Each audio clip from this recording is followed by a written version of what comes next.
ആകർഷണ നിയമം എന്നത് ഒരു ആത്മീയമായ ആശയമാണ്. അതനുസരിച്ച് നിങ്ങളുടെ ചിന്തകളും വികാരങ്ങളും നിങ്ങളുടെ ജീവിതത്തിൽ സംഭവിക്കുന്ന അനുഭവങ്ങളെ സ്വാധീനിക്കുന്നു. നിങ്ങൾ പോസിറ്റീവ് ചിന്തകളും വികാരങ്ങളും നിലനിർത്തുമ്പോൾ അതിനനുയോജ്യമായ അനുഭവങ്ങൾ നിങ്ങളുടെ ജീവിതത്തിലേക്ക് ആകർഷിക്കപ്പെടും. ഇത്രയാണ് സിമ്പിളായിട്ട് നമ്മൾ ആകർഷണ നിയമത്തെപ്പറ്റി പറയുന്നത്.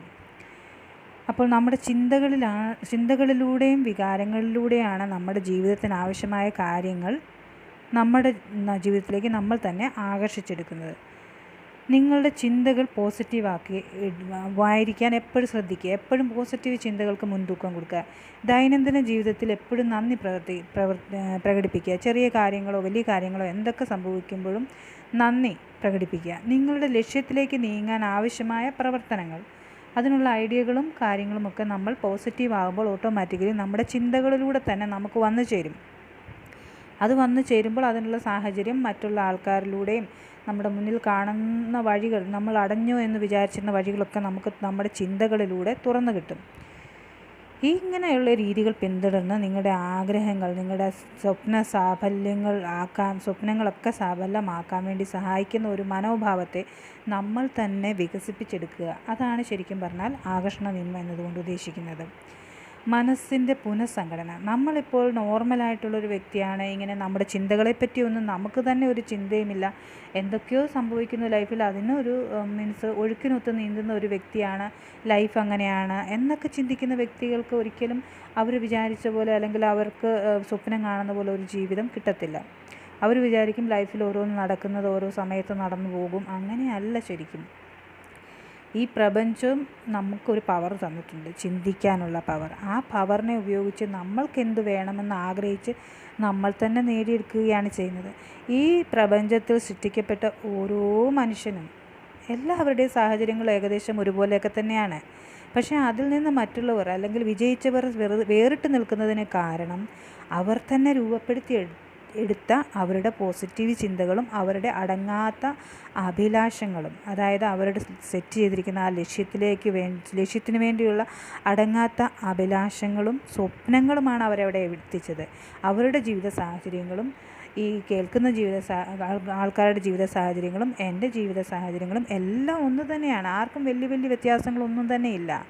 പക്ഷേ ചിന്തകളിലൂടെയാണ് ആ സാഹചര്യങ്ങളും ആ സ്വപ്നങ്ങളും നമ്മൾ നേടിയെടുക്കുന്നത്. അത് മനസ്സിലാക്കുക. അതനുസരിച്ച് ചിന്തിച്ച് പോസിറ്റീവായിട്ട് കാര്യങ്ങളെ സമീപിക്കുകയും ആ ഒരു വിഷ്വലൈസേഷൻ, ആ മനസ്സിൽ അതിനെ നമുക്ക് ലഭിച്ചു എന്നുള്ളൊരു വിഷ്വലൈസേഷൻ ചെയ്യുകയും അത് ഒരു ദിവസം 2 ദിവസമല്ല, അത് നമ്മളൊരു ഡെയിലി നമ്മുടെ ദിനചര്യയാക്കി എടുത്ത് ഇങ്ങനെ പോസിറ്റീവായിട്ടുള്ള കാര്യങ്ങൾ അഫർമേഷൻ പറയുകയൊക്കെ ചെയ്യുമ്പോൾ നമ്മൾ അതിനെയെല്ലാം നമ്മുടെ ലൈഫിലേക്ക് ആകർഷിച്ചു കൊണ്ടിരിക്കുകയാണ്.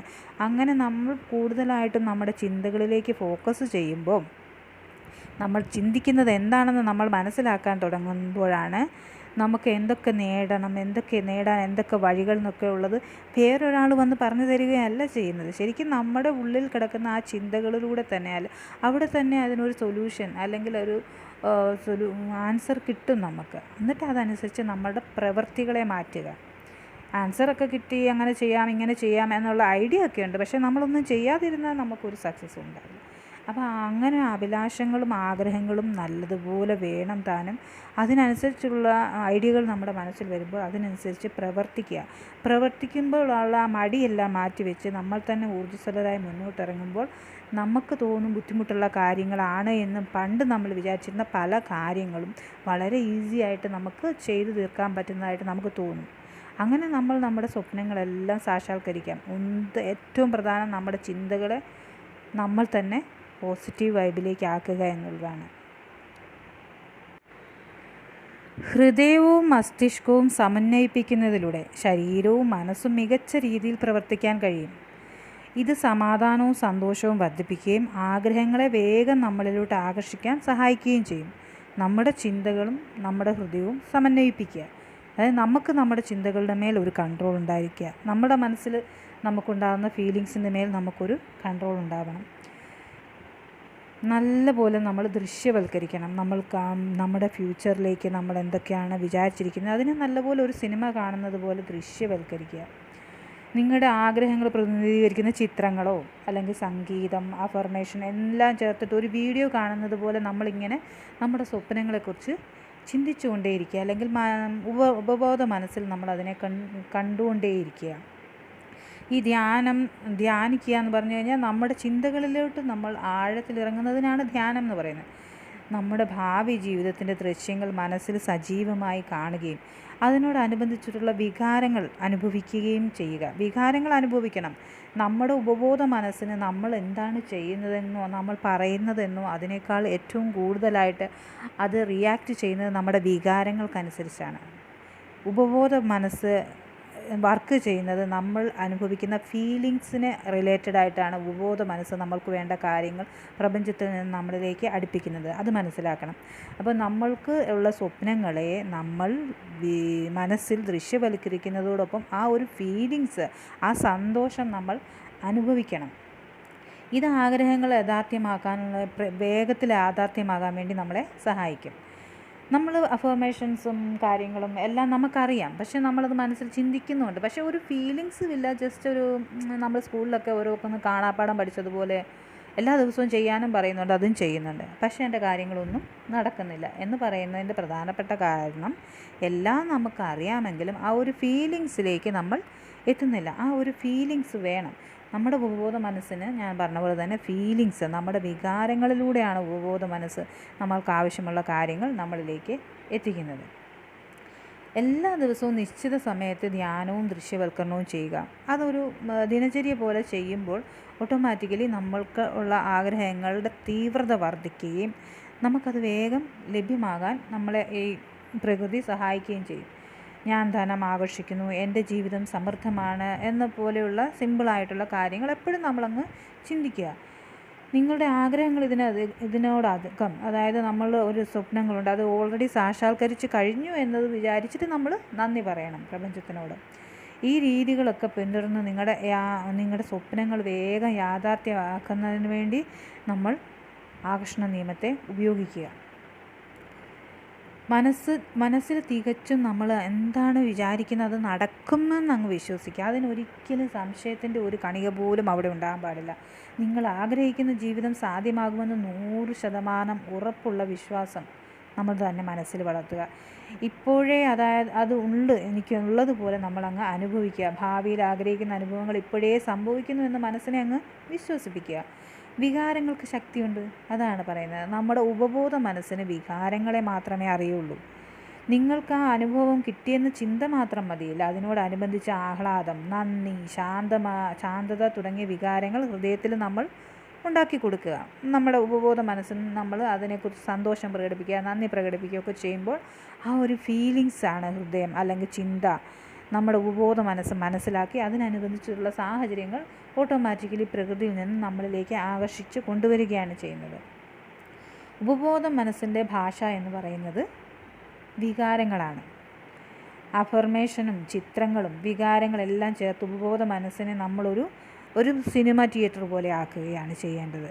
നമ്മുടെ ബോധത്തെ, അതായത് നമ്മുടെ ബോധം അല്ലെങ്കിൽ ഉപബോധ മനസ്സ് ഉറങ്ങുന്നതേ ഇല്ല, അത് എപ്പോഴും ഉണർന്നു തന്നെയാണ് ഇരിക്കുന്നത്. അതുകൊണ്ടാണ് നമ്മൾ രാത്രിയിൽ ഉറക്കത്തിൽ സ്വപ്നം കാണുന്നു, എപ്പോഴും നിരന്തരമായിട്ട് സ്വപ്നം കണ്ടുകൊണ്ടിരിക്കുന്നു. ആരാണ് സ്വപ്നം കാണുന്നത്? നമ്മൾ ഉറങ്ങുമല്ലായിരുന്നോ? അത് നമ്മുടെ ഉപബോധ മനസ്സ്, അത് എപ്പോഴും ഉണർന്നിരിക്കും. അപ്പോൾ ഉപബോധ മനസ്സ് ശാന്തമായിരിക്കുന്ന സമയമാണ് നമ്മൾ എഴുന്നേറ്റ് വരുന്ന ആ സമയവും നമ്മൾ ഉറക്കത്തിലേക്ക് വീഴുന്ന ആ സമയവും. ഈ 2 സമയങ്ങളിലാണ് ഉപബോധ മനസ്സുമായിട്ട് നമുക്ക് കൂടുതൽ ഇൻട്രാക്ഷൻസ് ചെയ്യാൻ പറ്റുന്നത്. അതുകൊണ്ടാണ് നമ്മൾ ധ്യാനം, മെഡിറ്റേഷനൊക്കെ നമ്മൾ ഏർലി മോർണിംഗ് ഒരു ശബ്ദകോലാഹലങ്ങളില്ല, നമ്മൾ ഉണർന്നെഴുന്നേറ്റ ഉടനെ നമുക്ക് വേറൊരു ചിന്തകളോ അല്ലെങ്കിൽ ബാഹ്യമായിട്ടുള്ള സാഹചര്യങ്ങൾ നമ്മളെ അഫക്റ്റ് ചെയ്യാത്ത ഒരു സമയം നമ്മളും നമ്മുടെ ഉപബോധ മനസ്സും മാത്രം കോൺസെൻട്രേറ്റ് ചെയ്തിട്ട് വിഷ്വലൈസേഷൻ, നമ്മുടെ ഫ്യൂച്ചർ പ്ലാനുകളെ, നല്ല നല്ല കാര്യങ്ങൾ, അഫർമേഷൻസ് പറയുക, സ്വപ്നം കാണുക, ഇതൊക്കെ നമ്മൾ ചെയ്യുന്നത്. കിടന്നുറങ്ങുന്ന സമയം എന്ന് പറഞ്ഞു കഴിഞ്ഞാൽ നമുക്ക് ഉറക്കം വരാൻ പോവുകയാണ്. നമുക്ക് തന്നെ നമ്മുടെ കണ്ണുകളെ ഒന്നും നിയന്ത്രിക്കാൻ പറ്റില്ല. ശരീരം ഓൾറെഡി ടയേർഡാണ്. നമ്മൾ കട്ടിലേക്ക് കിടക്കുമ്പോഴത്തേക്കും നമുക്കങ്ങ് ഇപ്പം തന്നെ അങ്ങ് ഉറങ്ങിപ്പോകുമെന്ന് നമ്മൾ വിചാരിക്കുന്ന ആ ടൈം, അത് ബെസ്റ്റ് ടൈം. അത് നമ്മുടെ ഉപബോധ മനസ്സ് അപ്പോൾ ഉണർന്നിരിക്കുകയാണ്. നമ്മുടെ ബോഡിയും മൈൻഡും എല്ലാം ടയേർഡാണ്, അവർ ഉറങ്ങാൻ റെഡിയായി. അപ്പോൾ നമുക്ക് നമ്മുടെ ഉപബോധ മനസ്സിന് നമ്മുടെ ആഗ്രഹങ്ങളെ, നമ്മുടെ അഫർമേഷൻസൊക്കെ പറയാം. ജസ്റ്റ് നമുക്ക് ആഗ്രഹങ്ങളൊക്കെ ഒരു സ്വപ്നം പോലെ കണ്ടിട്ടങ്ങ് കിടന്നുറങ്ങുമ്പോൾ പിന്നെ നമ്മുടെ ഉപബോധ മനസ്സ് നമ്മൾ ഉറങ്ങിക്കഴിയുമ്പോഴും അതിനു വേണ്ടിയുള്ള കാര്യങ്ങളാണ് അവിടെ ചിന്തിക്കുകയും പ്രവർത്തിക്കുകയും ചെയ്യുന്നത്. ആ ഒരു സന്തോഷം, ആ ഫീലിങ്സൊക്കെ ആക്കിയിട്ട് നമ്മൾ കിടന്നുറങ്ങുക. അപ്പോൾ ഈ രാവിലെ എഴുന്നേറ്റാൽ ഉടനെയുള്ള ആ സമയവും ഉറക്കത്തിലേക്ക് വഴുതി വീഴുന്ന ആ സമയവും, ഈ 2 സമയങ്ങളാണ് നമുക്ക് നമ്മുടെ മനസ്സുമായിട്ട് സംവദിക്കാൻ ഏറ്റവും ബെസ്റ്റായിട്ടുള്ള സമയം. ജീവിതത്തിൻ്റെ ലൈഫിൻ്റെ ദിവസത്തിൻ്റെ വേറെയുള്ള സമയങ്ങൾ നമുക്ക് ഉപയോഗിക്കാമെങ്കിലും ആ സമയം എന്ന് പറഞ്ഞാൽ നമ്മുടെ ജീവിത സാഹചര്യങ്ങളോ അല്ലെങ്കിൽ ആ ഒരു സാഹചര്യങ്ങളുമായിട്ട് നമ്മുടെ ബോധ മനസ്സ് ശരിക്കും പറഞ്ഞാൽ അപ്രധാനമായിട്ടുള്ളൊരു വ്യക്തിയായിട്ട് പോവും. പിന്നെ നമ്മുടെ ബോധ മനസ്സാണ് കാര്യങ്ങളെല്ലാം ചിന്തിക്കുന്നതും. പിന്നെ നമ്മുടെ കണ്ണുകൾ, നമ്മുടെ എല്ലാ സെൻസുകളും, നമ്മുടെ പഞ്ചേന്ദ്രിയങ്ങളാണ് പിന്നെ അവിടെ പ്രവർത്തിക്കുന്നത്. പിന്നെ ഉപബോധ മനസ്സിന് അവരെ എല്ലാം കവർ ചെയ്തിട്ട് മേളിലോട്ട് വരണമെങ്കിൽ പിന്നെ നമ്മൾ തന്നെ അങ്ങനെ ഒരു സാഹചര്യം സൃഷ്ടിച്ചെടുക്കണം. അതല്ല ഓൾറെഡി ഈ പറയുന്ന 2 സമയങ്ങളാണെങ്കിൽ പിന്നെ നമുക്കൊരു സാഹചര്യം ഒരുക്കേണ്ട ആവശ്യമില്ല. അത് ഓൾറെഡി അവിടെ ഉപബോധ മനസ്സ് ആക്റ്റീവാണ്. അപ്പോഴാണ് നമ്മൾ ഈ അഫർമേഷൻസും സ്വപ്നങ്ങളും അല്ലെങ്കിൽ എല്ലാ കാര്യങ്ങളും നമ്മൾ ദൃശ്യവൽക്കരിക്കുകയും അതിനെക്കുറിച്ച് ആഗ്രഹിക്കുകയും നന്ദി പറയുകയും ചെയ്യേണ്ടത്. അപ്പോൾ നമുക്ക് കൂടുതൽ എഫേർട്ട് ഇല്ലാതെ തന്നെ നമ്മുടെ ജീവിതത്തിൻ്റെ ഒരു ചര്യയാക്കി എടുക്കുക. അത് കിടന്നുറങ്ങുന്നതിന് മുമ്പും രാവിലെ എഴുന്നേൽക്കുമ്പോഴും ഇങ്ങനെ നമ്മുടെ സ്വപ്നങ്ങളെക്കുറിച്ച് ദൃശ്യവൽക്കരണവും നന്ദി പറച്ചിലും ഉണ്ടാക്കിയെടുക്കുക. നിങ്ങൾക്ക് എന്താണ് ഫീൽ ചെയ്യുന്നത്, ഉള്ളിൻ്റെ ഉള്ളിൽ എന്ന് പറയുന്നത് എന്താണ്, ഈ ബോധ മനസ്സിന് എന്താണ് ഫീലിങ്സ് നിങ്ങൾ കൊടുക്കുന്നത്, അതാണ് നിങ്ങളായിത്തീരുന്നത്. നിങ്ങൾ വളരെ റിച്ചാണെന്ന് അങ്ങ് ഫീൽ ചെയ്യുകയാണ്, നിങ്ങൾ ഭയങ്കര പണക്കാരനാണ്, അല്ലെങ്കിൽ ഞാൻ ജീവിതത്തിൽ സക്സസ്ഫുൾ ആയിട്ടുള്ള ഒരു വ്യക്തിയാണ്, ഞാൻ എല്ലാവരും ലവ് ചെയ്യുന്ന ഒരു വ്യക്തിയാണ് എന്ന് നമ്മൾ മനസ്സിലങ്ങ് ഫീൽ ചെയ്തുകൊണ്ട് ഇരുന്ന് കഴിഞ്ഞാൽ അത് തന്നെ നമ്മളായിത്തീരും. അത് നമ്മൾ പോലും അറിയാതെ നമ്മൾ ആയിത്തീരും. പഴയ വ്യക്തിത്വം വിട്ട് നമ്മൾ പുതിയ ആളാവുകയാണ് ചെയ്യുന്നത്. നമ്മുടെ ഉപബോധ മനസ്സുമായിട്ട് നമ്മൾ ഇൻട്രാക്ഷൻ തുടങ്ങുമ്പോഴത്തേക്കും നമുക്ക് കൺട്രോൾ ചെയ്യാൻ പറ്റും നമ്മുടെ ഇനി വരുന്ന ലൈഫ് എങ്ങനെ വേണം എന്നുള്ളത്. അപ്പോൾ നമ്മുടെ പഴയ വ്യക്തിത്വമൊക്കെ വിട്ട് നമ്മൾ നന്ദി പറച്ചിലായി നമ്മൾ എല്ലാ കാര്യങ്ങളിലും പുതിയത് കണ്ടെത്താൻ തുടങ്ങും. നമ്മുടെ ചിന്തകളിലൂടെ നമുക്ക് പുതിയ പുതിയ ഐഡിയകൾ വരും. പഴയ ആലോചനാശീലങ്ങളും വെറുതെ ടൈം വേസ്റ്റ് ആക്കുന്ന കാര്യങ്ങളും വേറെ എന്തൊക്കെയോ അനാവശ്യമായ വികാരങ്ങളും ഒക്കെ തടഞ്ഞിട്ട് അവയൊക്കെ വിട്ടിട്ട് പുതിയൊരു എനർജി നമ്മളങ്ങ് സ്വീകരിക്കുകയാണ് ചെയ്യുന്നത്. ഈ ചിന്തകളുമായിട്ട് നമ്മുടെ ഇൻട്രാക്ഷൻ തുടങ്ങും. പിന്നെ ഒരു കാര്യം എന്ന് പറഞ്ഞാൽ കൺസിസ്റ്റൻസിയാണ്. എല്ലാ ദിവസവും നമ്മൾ ചെയ്യണം ആ ചിന്തകൾ. ഈ മാനിഫെസ്റ്റേഷൻ അല്ലെങ്കിൽ ഈ വിഷ്വലൈസേഷൻ എല്ലാം നമ്മൾ ദിവസവും ചെയ്യണം. ഒരു പർട്ടിക്കുലർ ടൈം അതിനു വേണ്ടി കൊടുക്കുക. നമ്മൾ ദിവസവും നമ്മുടെ പ്രാഥമിക കർമ്മങ്ങൾ ചെയ്യുന്നതിന് വേണ്ടി നമ്മൾ ചെയ്യൂല എന്ന് പറഞ്ഞ പോലെ ഒരു ടൈം, ഒരു 1 മിനിറ്റ് അല്ലെങ്കിൽ 5 മിനിറ്റ് എല്ലാ ദിവസവും ദൃശ്യവൽക്കരണത്തിനും മാനിഫെസ്റ്റേഷനും അഫർമേഷൻ പറയാൻ വേണ്ടിയിട്ട് നമ്മൾ സെറ്റ് ചെയ്ത് വെക്കുക. അതൊരു ശീലമാക്കി എടുക്കുക. വിശ്വസിച്ചിട്ട് പ്രവർത്തിക്കുക. നമ്മൾ യൂണിവേഴ്സിനെ, പ്രകൃതിയെ, നമ്മൾ പ്രപഞ്ചത്തെ ആശ്രയിക്കുക. എൻ്റെ ആഗ്രഹങ്ങൾ എല്ലാം നടക്കും, അതിനുള്ള പ്രവർത്തനം ആവശ്യമാണ്, അത് ഞാൻ ചെയ്യും, എല്ലാം എനിക്ക് നേടിയെടുക്കാൻ പറ്റും, അതിനുള്ള വഴികൾ എൻ്റെ മുന്നിൽ തുറന്നു വരും എന്നൊന്ന് വിശ്വസിക്കുക. പിന്നെ നമുക്ക് ഒരു കാഴ്ച ഉണ്ടാവണം. അതായത് നമ്മുടെ സ്വപ്നം, നമ്മുടെ ലക്ഷ്യം, അതിന് നല്ല ഒരു ഇഷ്ടപ്പെട്ട രീതിയിൽ ആ കാഴ്ചയെ ഇഷ്ടപ്പെടണം, അതിൽ വിശ്വസിക്കണം, അതിനൊപ്പം നമ്മൾ ജീവിക്കണം. അതിനുശേഷം ജീവിതം അതിനെ നിങ്ങളുടെ മുന്നിലേക്ക് കൊണ്ടുവന്ന് തരും.